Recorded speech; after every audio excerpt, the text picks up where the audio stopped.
बख्तू की माँ से पूछती है आज वो देर से क्यों आई है, जिस पर वो बताती है वो बाजार गई थी। वो अपने लिए लिपस्टिक और परफ्यूम लेकर आई है और अपनी माँ से कहती है मेरा भी दिल करता है मैं भी लड़कियों की तरह तैयार होकर ऑफिस जाऊँ, पर अब लगता है ये सब मेरी किस्मत में नहीं है। उसकी माँ दोबारा लड़कियों की तरह तैयार होते देखकर उसको खुश होती है। बख्तू की माँ खिड़की से बाहर झाँकती है जहाँ से शीदा नजर आता है और डरकर बख्तावर को बताती है, लेकिन वो कहती है माँ ये तुम्हारा वहम है और कुछ नहीं है और शीदे को कोई भी जेल से रहा नहीं करवा सकता।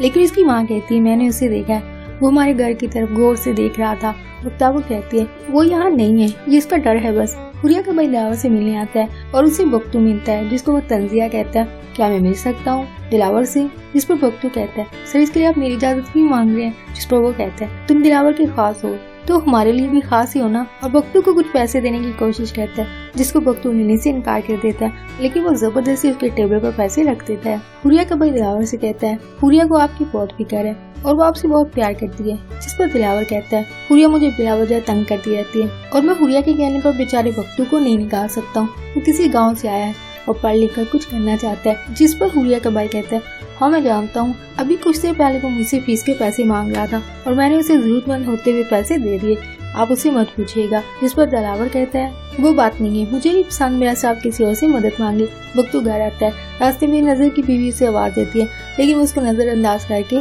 घर के अंदर चला जाता है। नजर की बीवी बख्तू के घर का दरवाजा खटखटाती है। बख्तावर और उसकी माँ डर जाती है कि इस वक्त कौन आ गया। दरवाजे पर नजर की बीवी बख्तू के बारे में पूछती है और कहती है नजर घर में नहीं है और उसका नजर के लिए हलवा बनाना है, चीनी खत्म हो गई है। बख्तू को कहो वो दुकान से चीनी लाकर मुझे दे दे। माँ के जवाब देने से पहले बख्तावर जवाब देती है वो नहा रहा है और वो थकावट की वजह से इस वक्त बाजार से चीनी लाने नहीं जा सकता।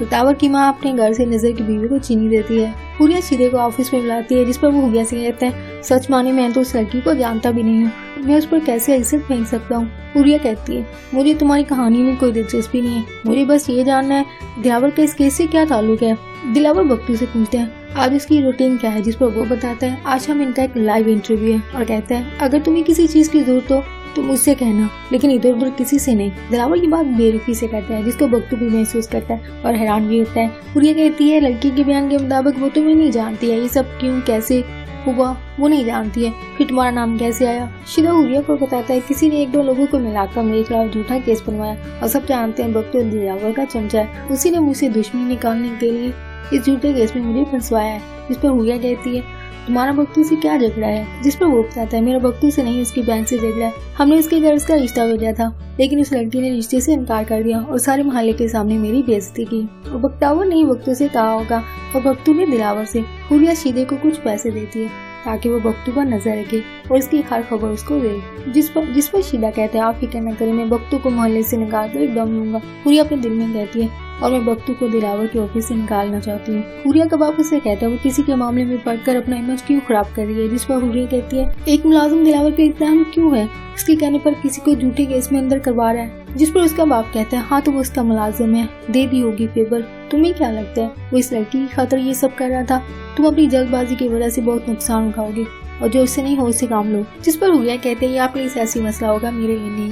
बख्तू नजर को रोक कर कहते हैं कल मेरी तबीयत ठीक नहीं थी इसलिए बाजार नहीं जा सका, आप मुझे पहले एक पर्ची बनाकर दे दिया करें ताकि मैं जॉब से आते वक्त आपका सामान ले आया करूँ। जिस पर नजर कहता है मैं तुम्हें लिस्ट बनाकर क्यों दूं? जिस पर बख्तू कहता है वो कल बाजी आई थी। नजर बीवी की तरफ गुस्से से देखता है। बख्तू से कहता है देखो मियाँ इस आसमान के बहाने किसी के घर ताकना झांकना अच्छी बात नहीं है। जिस पर बख्तू कहता है हाँ मैं भी यही कह रहा हूँ, मेरी बहन बहुत पर्दे वाली है इसलिए उसे भी पसंद नहीं है कि कोई इसके घर में ताक झांक करे। हुरिया दिलावर से मिलने आती है जो किसी मीटिंग के लिए जा रहा होता है। हुरिया बख्तू से कहती है दिलावर आज मीटिंग पर नहीं मेरे साथ लंच के लिए जाएगा। बख्तू दिलावर का इंतजार कर रहा होता है लेकिन वो हुरिया के साथ बाहर जाता है और बख्तू को ऑफिस का काम संभालने को कहता है। बख्तू इन दोनों को जाते हुए देखकर दुखी होता है। घर की मुलाजिमा कहती है कल तक तो दिलावर साहब को हुरिया बीबी पसंद नहीं थी और अब कैसे बाहों में बाएं डालकर जा रहे हैं। जमीला कहती है ये मेरे लोग बड़े अजीब होते हैं, इनके रिश्ते मतलब वो गज के होते हैं, आज दुश्मनी कल दोस्ती। बख्तू इनकी बातें सुनना होता है, उसको खाना खाने को कहती है लेकिन वो मना कर देता है क्योंकि वो उदास है। बख्तावर अपनी दोस्त नईमा को कॉल करती है और उससे कहती है मुझे लगता था अगर मैं दिलावर साहब से बख्तावर बनकर मिलूं तो मुझे पसंद करने लगेंगे क्योंकि वो हुरिया को पसंद नहीं करते थे, लेकिन अब वो दोबारा हुरिया से मिल रहे हैं। जिस पर उसकी दोस्त कहती है तुम दिलावर के सामने बख्तू हो और उसकी एक मुलाजिम बस और कुछ नहीं, अब दिलावर को छोड़ो और अपनी तालीम पर ध्यान दो और अच्छी तालीम के बाद ऑफिसर बनकर गाँव वापस आओ जो कि तुम्हारा ख्वाब था। बख्तावर उससे उसके भाई होद का पूछती है जिसने गाँव से भागते वक्त इनकी मदद की थी और इसे कहा था जब कुछ बन जाओ तो मेरे एहसान का कर्ज उतार देना। नईमा उसको बताती है मेरा भाई आज भी तुम्हारा इंतजार कर रहा है कि कब तुम वापस आओ और वो तुमसे शादी का पूछे। बख्तावर को एहसास होता है कि अहद उससे मोहब्बत करता था, इसलिए उसने उसकी मदद की। इंस्पेक्टर मोहसिन दिलावर को बताता है शीदे की किसी ने जुबान करवा दी है, लेकिन किसने करवाई ये पता नहीं चल रहा है। इस बात को सुनकर बख्तू परेशान होकर ख्यालों में खो जाता है और दिलावर उसे आवाज देता है। इसी दौरान में मोहसिन पूछता है ये कौन है। इस पर वो कहते हैं बस ये गरीब मुलाजिम है और कहते हैं प्लीज आप इस पर कोई केस मत खोकर बैठ देना, शीफ इंसान है, आप हर किसी पर शक करते हैं। जिस पर मोहसिन कहते हैं और तुम हर किसी पर अंधा एतमान की वजह से एक दिन बहुत बड़ा धोखा खाओगे, जिस पर दिलावर कहते हैं मैं आइंदा अपनी नसीहत याद रखूंगा। हुरिया अपने बाप से कहती है हमें अपनी हल्के पार्टी के साथ असेंबली में भी सीट हासिल करना चाहिए।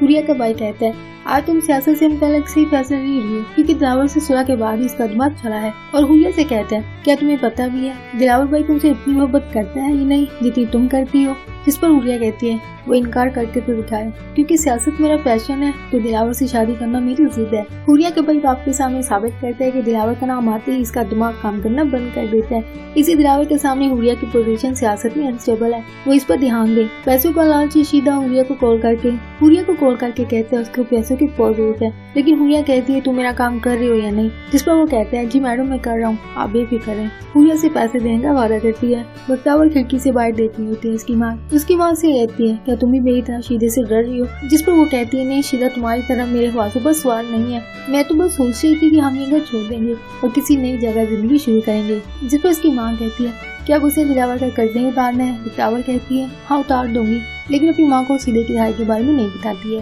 लेकिन इसकी माँ उसकी परेशानी बांप जाती है, लेकिन बख्तावर इस बात से इनकार करती है कि वो परेशान नहीं है, वो बस ये चाहती है कि वो एक नई जिंदगी शुरू करना चाह रही है इस जगह को छोड़कर। पूरी दिलावर के साथ लंच कर रही होती है और इसके साथ साथ शादी के प्लान भी बता रही होती है। इसी दौरान में मोहसिन की कॉल आती है जिसको बताते हैं कि तुम्हें पता है शीदे को किसने रहा करवाया है। हुरिया के बाप दस्तगीर ने।